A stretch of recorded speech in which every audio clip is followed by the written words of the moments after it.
Alrighty, so the Eagles versus Panthers. This game is tough for me to really nail down how I feel about it, whether or not we're going to win or lose. I mean,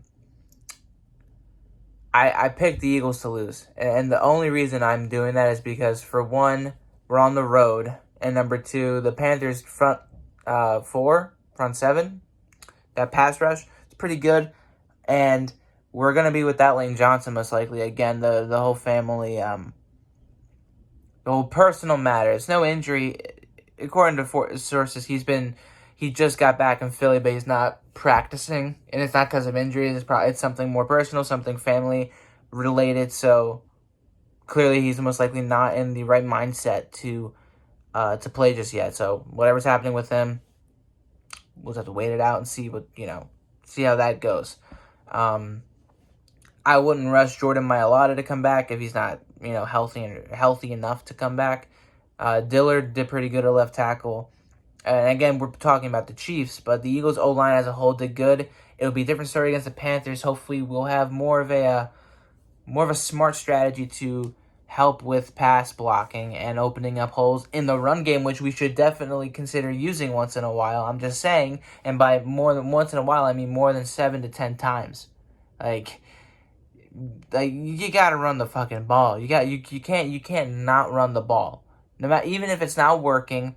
You can't be afraid of being behind early in the game when you're still in the game and say we have to pass to keep up with the other team's defense. The past 2 weeks, that's been a reason why we've been passing so much, because of the Cowboys offense and the Chiefs offense, when in reality, if we didn't do that, if we focused on just balancing out our offense, making a stop here or there on defense, and taking advantage of that stop, we forced an interception against Pat Mahomes, and we only get 3 points to show for it. Of course, touchdown got called back, but still, you have to make do and get the points. You have to make them pay for that mistake and get that touchdown. We're right back in it.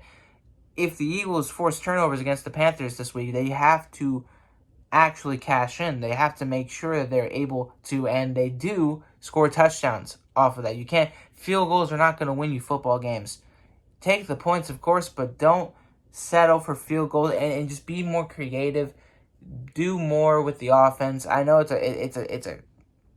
a college offense. We get that whole thing, but it's like there's more to do with. You can do so much more. You can do so much better with the talent that you have. Devontae Smith is a great wide receiver. Great young up-and-coming wide receiver. You have 2 really good tight ends. You have 2 very talented running backs, and the rest of the wide receivers that you can use for blocking, opening up other things here and there. Whatever, you have the potential to do a lot with this with this band of players, and you have to actually take advantage of their skills. You have to actually do what will help you win the football game, not just help you stay in it. That's a loser mentality. You can't just be like, oh, well, we have to pass more early on to keep up with the other offense. That means you have no guarantee or no confidence in your defense. And by the way, the pass rush has to come back. I'm not too worried about our passing, our secondary's defense and their ability to play. Of course, Rodney McLeod had a penalty last week, but he's rusty. He's coming back from a bad injury. He's finally able to play. Give him some time. Darius Slay's been pretty good this year. Steven Nelson has been all right. Nothing too crazy to complain about just yet. Your linebackers, not the greatest, and your front 4 has been absolutely dog shit. Fletcher Cox has not produced much. I know he's always getting double teamed, but you look at his stats, he has not produced a single tackle for loss, let alone a sack or a pressure or a quarterback hit. That's not good. I get he's double teamed all the time, but that's not good. And if he's double teamed, why isn't anybody else getting any sort of pressure outside of Javon Hargrave and Josh Sweat? What's up with that?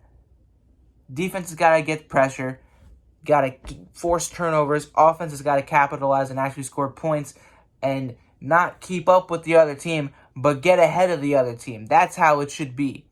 If the Eagles can get ahead of the Panthers early, they can win the game.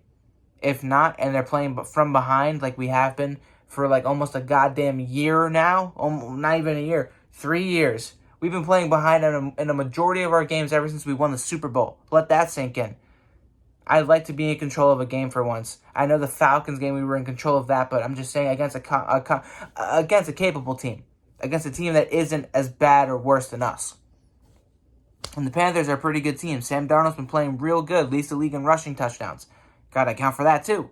There's a lot of things the Eagles got to account for, and will they be able to? I don't know. Jonathan Gannon's scheme is dog shit, and I'm still suspect on Nick Sirianni and his game plan and his play calling. So I got the Eagles losing this game. I think we can win this game. I think we are more than capable of winning this game. I want them to prove me wrong. I want to take the L on this pick. They just gotta hand me that L. I'll happily take the L on the pick and the dub for Philly. Please. Give me something to cheer about. Don't give me something to get depressed about on Sunday. That's all I'm going to say. Let me know how you guys feel, and I'll see you all on Sunday. Have a good one.